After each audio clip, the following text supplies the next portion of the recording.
What's up, everybody? Welcome back to another edition of Badlands Combine. Got Will and Dan with me again. I have not seen Will since I left you at the bar last night at 1:30-ish in the morning. Good to see your face, man. We all three of us kind of went our separate ways and we're on side quests today doing all kinds of different stuff. And so I'm just going to let these guys open the bag and tell you about what they did today. Why don't we start with you, Will? Yeah, this episode is brought to you by Celsius. Shamelessly sponsor our pod. We're into Wednesday now. Player reviews have started, podiums, measurements, etc. These guys have been obviously, the edge guys and defensive linemen, as a whole, linebackers, etc. I've been meeting with teams. Obviously, we're going to get the next group in tomorrow, safeties, DBs, etc. This is kind of where the fun starts. Like the podiums from coaches and GMs finished up today. Heard from John Lynch a lot about Robert Saleh and Brent Boyer and how amazing they are, and Jeff Ulbrich, how amazing he is. So that's always fun to hear. Like 7 minutes of waxing poetic. Robert Saleh's having his 8th kid. Extremely impressive. Found that out. So that's the biggest news of the day. Who loves their wife more, Robert Saleh or Philip Rivers? Some would argue they both hate their wives for putting that kids. But no, it's an interesting. It's last night's. Night times get later and later. Obviously, the combine again. Meetings have started. People are in meetings till 11:00, and you're getting 11:00 dinners and the whole thing. I would say some of the biggest takeaways. I think the Jets and free agency will be more mid-market spenders. I don't think that's a surprise to anybody. I think you'll see they're not going to go after names like T. Higgins. I think you'll see them go after names like Josh Palmer. I think that's more of the market they'll be playing in. I think internally you'll see them look to bring back Jamie and Sherwood and make that one of their priorities. I don't think the Morgan Moses stuff is dead. I know there was some reporting of unless Morgan. I don't know from if Morgan's telling people, hey, I'm good, I don't get that vibe. And I think the Jets would like to have him back. I think they understand his value. Again, they're not just going to be the Morgan Moses show right tackle and say, we can lock him in for 17 games, similar to Tyrod Taylor, where everyone loves him. You want to have him as a part of your offensive line, very much where Tyrod's a part of your quarterback room. But are those your starters for 17 games? Probably not, just based on age and injury history recently. But that was interesting to me, at least. And a lot of the names I think that we all know are not going to be back with the Jets in terms of Reddick and Devontae and Lazard and DJ Reed and those names. It just was interesting to hear some people's perspective around the league on some guys that, specifically I felt like Reed internally, how can I phrase this? I don't think people realized how much this year really, to me, tarnished what his reputation kind of the way he's going to leave the Jets is pretty disappointing comparatively to the way I think he's received going into the year. It was damn, you got to extend him. And even if you weren't an extend him guy, you were he's been really awesome here. And then just felt like last year was just really rough all around. And it was just, there was just some interesting things you hear. And again, he's a guy that outside looking in still had a decent year. But I think if you look a little deeper, it was pretty frustrating to look back on a little bit. Yeah, for sure. Dan, I want to kick it over to you. I know you got a chance to see Kenneth Grant and Walter Nolan and some of the big boys over the middle of your specialty this morning. Before you go off on some of the things that you saw in your day, anything about what Will just said? Yeah, I think it's interesting. I think them as mid-tier spenders, I think it makes a lot of sense, but I think it's leaving the door open for additional flexibility. And I think with a lot of what Muji said in his pressers, he's very much I am not fazed by the current situation whatsoever. I think he's looking forward to getting those long-term contracts done. So, I think it's something Jets fans should be looking out for. I think, like they said, they want to keep the good players in the building, and then they want to look for more good players. But I think that first part of keeping the good guys in the building, they are actually taking very seriously. So, you know what's funny? I just right before we hopped on here, I saw Will arguing with somebody on Twitter about somebody came at him about Jets fans' obsession with early. I'm gonna read you the direct quote because it made me want to rip my fucking hair out. It made me want to rip my hair out too. Oh my god! I'm not sure. All I tweeted, okay, was that the Jets, based on Zach's reporting, again, you heard similar things last night and around this week that guys like Garrett Wilson and Sauce Gardner, Sauce has been very vocal. Heard, Garrett would like to be extended, right? I don't think any of that's shocking. Zach did a good job. And if you want to check that out on the Badlands feed, shamelessly, go listen to Zach's pod. Let's bump up his numbers and stuff like that. But it's nothing crazy. All I tweeted, simple, based on the market. What Zach said, 4 for 120 for Garrett, because that'd be $30 million a year in that Ayuk range where, like, not a top 5 guy at the moment, but projecting a little bit, age, etc. And then I said, for Sauce, 4 for 105. Surtain last year got 4 for 96. Everyone always likes to get $1 million more than the guy before them. If the Jets can get it done before Stingley, it'll probably be 4 for 100. If it's not, it'll be 4 for 105. I don't think anything was crazy. Wasn't being, like, hyperbolic. And I got tweets like, why would Garrett Wilson take less money, or Sauce Gardner take less money than Garrett Wilson? Because that's how the market works. And then I don't understand the obsession with contract extensions in this fan base. They've extended one fucking player that's a homegrown guy since 2020 on a long-term deal. It was Michael Carter. That's it. One guy. No obsession. There is no obsession. We trade everybody. We cut everyone. What are we talking about here? Why are people mad about, like, wanting to extend all pro level players? I don't understand it. And by the way, before that is Quinnen Williams, and I think that the last one before that was Muhammad Wilkerson. It was, right? Yeah. Jordan Jenkins was like one of the only guys I brought back on like 1 for 4. Like, what are we doing here?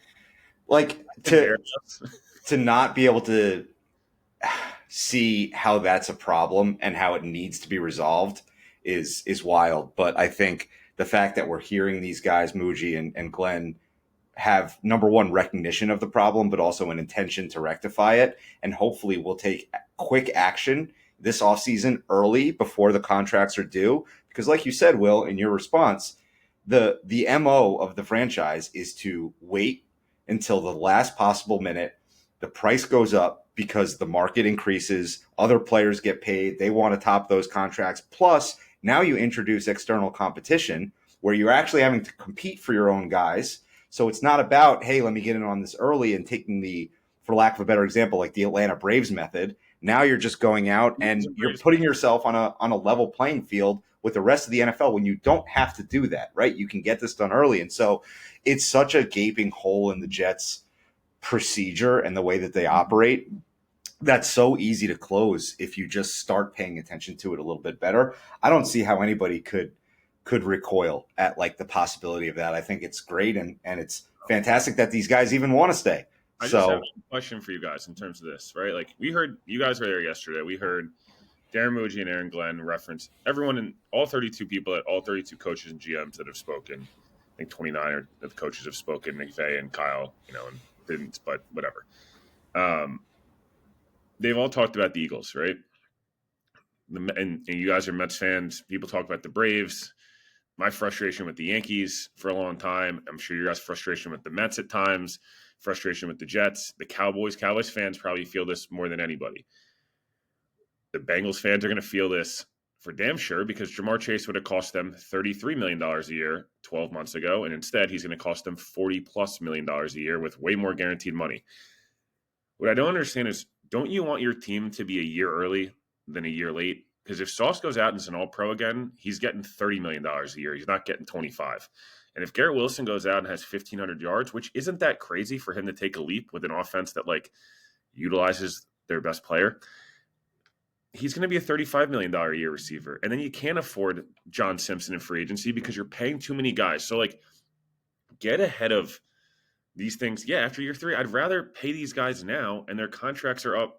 It doesn't matter. Like, the contract's not going to kick in for 2 years, which is going to create you flexibility with a rookie deal for a quarterback either this draft or next, likely, right? Unless something happens unforeseen. And then, like Joe Burrow's entering the first year of his extension now, but he agreed to it almost 18 months ago, and it at least, like, put them in a situation to be flexible, right? And, like, I don't know. I don't know how you guys feel, but as much as you guys hate the Braves, rightfully so, it's because you're frustrated of like, why is Acuna making $15 million a year?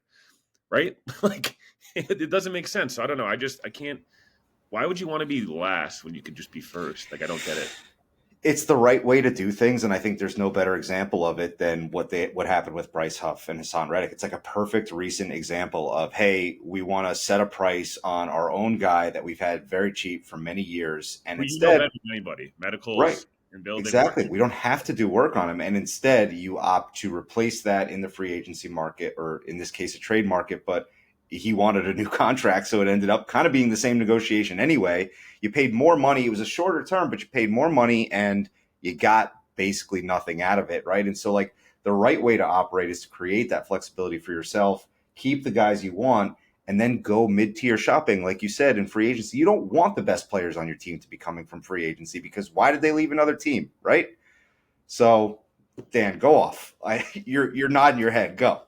No, it's wild because the way like that way of thinking leads you into a cycle that never ends. Like there's a reason why you're in this position now where you're like, I kind of need this in free agency, or I need this here, or I need this here.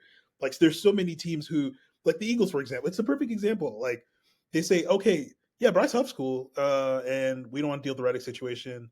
There's a reason why they got to that point. Like they were in a situation where they're like, oh, I have to do everything that Reddick says, and we have to pay him the same amount of money. Or like, oh, we're not going to listen to Reddick, but we also need a starter, and this is our most important position. Like, no, they were like, we have 4 edges, and we probably could lose him. And even though it's like, yeah, this guy just had like almost like 20 sacks, they're like, no, trust us. And then you see what happens in the Super Bowl where they're like, yeah, no, we told you we were 4 deep, and he's not like Huff's not even playing. So it's like if Jets fans like understand what the difference there is, like that's a team who said like, yeah, no, we're gonna take it seriously, we're gonna take player contracts seriously, and we're gonna sign players that are making the biggest difference, and then we're also gonna draft really well on top of that, so that like there's a revolving door. It should be a constant revolving door of like, I don't need this, but I could spend on it because like I have some excess money, and then we make it happen. And it's like, okay, yeah, this went well, or like, yeah, I didn't have to do it. I knew I had a star here. I knew I had a star at this other position. And this is just complementing it. Everything should be complementary in free agency. And then hopefully complementary in the draft as well if you have a good long term strategy. What's the point of drafting well if you don't keep your guys? Yes. I'll give you another example. How about letting Jericho Cotchery walk to the Panthers and the Steelers and replacing him with Derek Mason, like the corpse of Derek Mason at the end, right? Like, this has happened over and over and over again. I don't understand why there's resistance to extensions. Like, I would be trying to. I don't know if this is a hot take at all.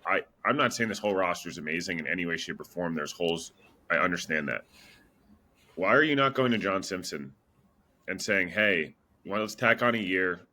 Or already, like, hey, we're one year $6 million player this year, and if you play well, he's gonna be 27, I think, after this contract up. Like, let's get ahead of this.